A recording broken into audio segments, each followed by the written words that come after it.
Of the 5 rhinoceros species still in existence today, the 2 that inhabit Africa have recently entered the conservation spotlight, as their populations have been suffering dramatic declines.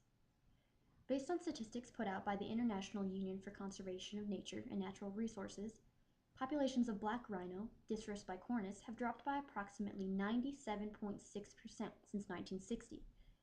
The IUCN is a program devoted to preserving wildlife on a global scale and is charged with publishing the most objective, scientifically based information on the current status of globally threatened biodiversity.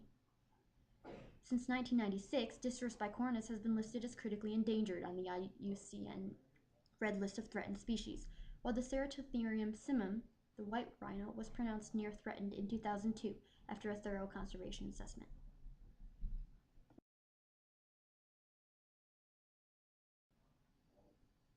These negative population trends have been attributed to the recent increase in poaching rates, which results from a high demand for rhino horn. Rhino horn is prized for its use in traditional medicine, having first been used many centuries ago as a pharmaceutical ingredient in Asian products. A research report by Kristen Noah, published on behalf of Traffic, the principal wildlife trade monitoring network, revealed that the keratinized horns are claimed to have heat clearing and detoxifying properties, often serving as a remedy for alcohol overconsumption. Typically considered a luxury item, demand for this ingredient stems primarily from the upper-class societies of China, Japan, Korea, and Vietnam. Rhino horn are also used widely in the creation of valuable artifacts. Intricate dagger handles made of this keratin material have been manufactured by certain cultures for centuries, while the possession of valuable rhino horn art carvings and other ornamental products signify wealth and power. In 1977, the Convention on International Trade in Endangered Species of Wild Fauna and Flora, CITES, imposed a ban on the trade of rhinos and their parts as international policy. To date, the ban is still in effect, rendering all commercial trade and sale of rhino horns illegal. As Africa's rhinos are gradually pushed to the brink of extinction, various solutions are being proposed, debated, and implemented to reduce the poaching threat. Several of these proposals include firmer law enforcement of the ban, more severe penalties for poaching crimes, and increased public awareness of the issue. One additional proposal is the re-legalization of the rhino horn trade as a means of driving down rhino horn demand. Government funding is currently being put into the research of rhino markets and the evaluation of market drivers in order to determine the best approach to curbing rhino poaching. The African rhino poaching crisis has emerged as one of the most challenging and concerning issues for wildlife conservationists today. It is therefore imperative that conservation groups focus their efforts on the most effective methods for achieving responsible rhino preservation. The purpose of this research report is to present the re-legalization of the rhino horn trade as an effective alternative for conservation groups to support.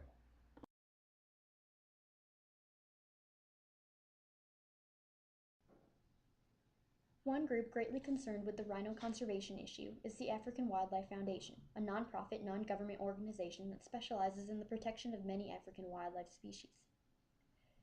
The AWF's invested interest in the rhino population crisis is to prevent the loss of this culturally and biologically unique animal, while also reducing the cruel, inhumane treatment imposed on these creatures. Emphasizing wildlife, people, and land, the AWF's mission statement reads, "The African Wildlife Foundation, together with the people of Africa, works to ensure the wildlife and wildlands of Africa will endure forever."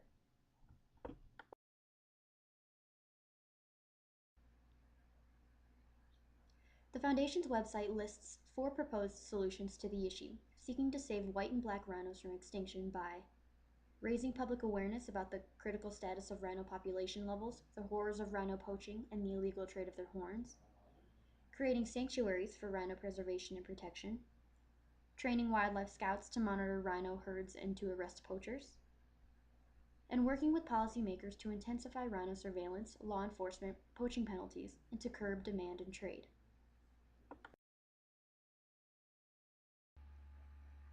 The AWF has been very successful in realizing several of these listed goals, contributing much to the resolution of the poaching problem.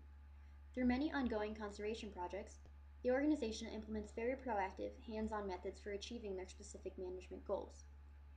For instance, the AWF is currently helping to expand and manage the Ngulia Rhino Sanctuary as a safe habitat and breeding ground for black rhinos in Kenya.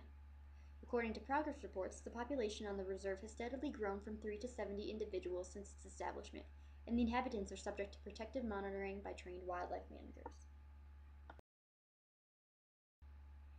The AWF has also been successful in raising public awareness for the issue in both Africa and concerned nations.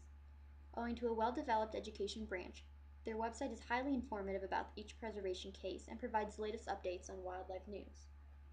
AWF conservationists also promote education in African schools and have held training programs for entire African communities in order to educate locals about the current problem and to teach responsible conservation practices. Concerned individuals are also able to make monetary contributions to the cause through a donation option on the AWF website.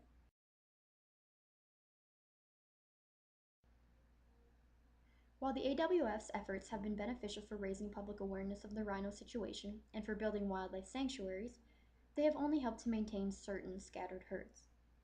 Increased monitoring of reservations has not been able to reverse or lessen poaching rates on a species-wide scale. Statistics published by the Department of Environmental Affairs, a governmental branch that produces annual updates on wildlife situations for the Republic of South Africa, report that South African poaching rates have more than doubled within the last 2 years. Despite conservation efforts, poaching rates were recorded at 333 incidents in 2010, while 668 incidents were recorded for 2012.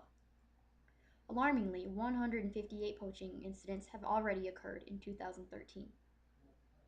Unfortunately, large-scale, long-term change is unforeseeable in the future of white and black rhinoceros populations.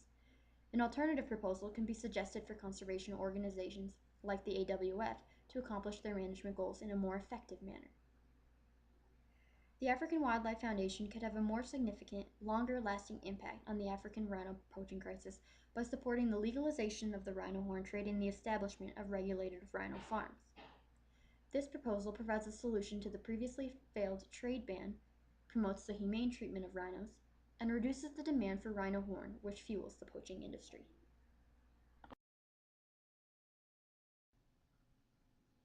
First, the AWF could achieve long-term rhino preservation by advocating for the legalization of the rhino horn trade, because this would provide an alternative to the failed CITES trade ban.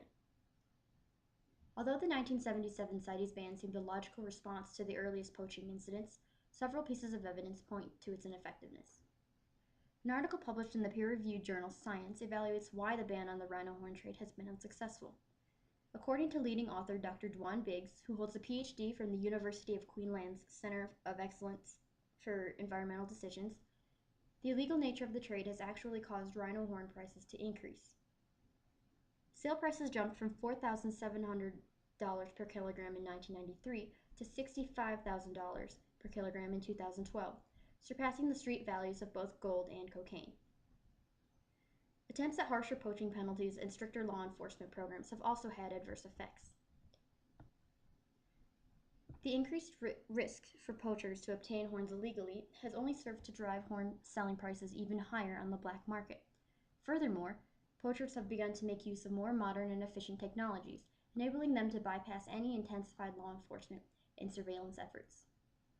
Helicopters, immobilization darts, high-powered rifles, and night vision scopes are just a few examples of how poachers have become more adept at committing poaching crimes and more dangerous to arrest. In addition, these futile changes have had negative financial implications for government agencies, usurping funds and resources that could be used more wisely in other areas of wildlife management. Both conservationists and politicians have been pressured to consider alternative proposals to the trade ban in order to reverse the undesirable consequences of the CITES ban. Advocating for illegal trade through AWF's well-developed educational programs could bring about public awareness and necessary political change. This would allow conservation groups to focus their efforts on subsequent parts of the proposal, such as the establishment of regulated rhino farms.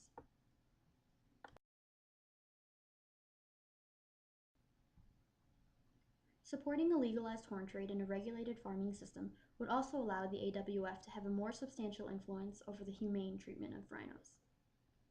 Current poaching tactics involve hunting down a rhinoceros, temporarily tranquilizing it, and shaving off its horn with a chainsaw or similar power tool. Poachers cut the horn down to its very root in order to obtain the maximum amount of horn for the largest possible profit. The animals ultimately die from trauma and loss of blood. In one Al Jazeera documentary on the cruelties of rhino poaching, reporter Jonah Hull witnesses firsthand one female rhinoceros suffering from an attack by poachers. She's alive, he comments, but she has lost her ability to smell, to communicate with other animals, and she's crucially lost her only means of defense. Regulated rhino horn farms circumvent this unnecessary suffering and make use of a humane dehorning process. During the procedure, similar to trimming a fingernail, the animals are first sedated and blindfolded by a team of trained individuals, and the horn is trimmed down to a point just above the animal's nerve ending and blood vessel.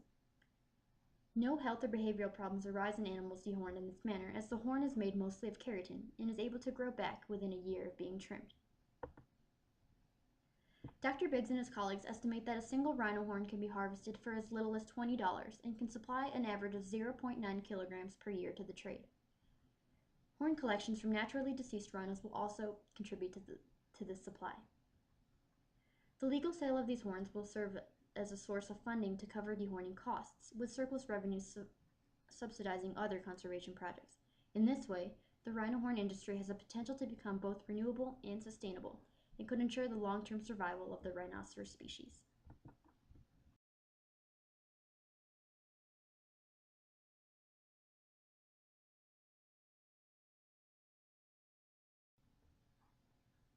Finally, the AWF's efforts could be more effective since this renewable horn harvest, established under a legalized horn trade, would target the very source of the illegal trade, the demand for rhino horn that drives the black market. Dr. Sam Ferreira, a research manager for Kruger National Park's Scientific Services, and Benson Okita-Uma, coordinator of Kenya's Rhino Conservation Program at Kenya Wildlife Service, analyzed this approach in an article published in Pachyderm, an academic journal devoted to African elephants and rhinos. The authors explain that by targeting the supply and demand characteristics of the poaching crisis, conservationists are ultimately attacking the source of the problem rather than its symptoms. Given that demand is ultimately the driver, their analysis suggests, suppressing demand primarily through awareness and education and international diplomacy is a strategically reactive, urgently needed response. In his proposal, Dr. Biggs further predicts that a legalized trade would allow horns to be sold and distributed more reliably and for cheaper prices. Poaching rates are predicted to decline once buyers are attracted toward this reliable legal market and away from the costly illegal market. The proposal also suggests a central selling organization to act as a unified authority in controlling all horn sales and in monitoring the trade. Through the system, legal horns could be registered, tracked, and identified by unique DNA samples, allowing authorities to distinguish legitimate horns from criminal ones. Additional duties of the CSO would include conducting research on the horn market to further understand supply and demand factors and to develop improvements to the proposal. With these safeguards, he states, a carefully regulated, adaptively managed legal trade is more likely to lead to the successful conservation of Africa's rhinos than the current trade ban.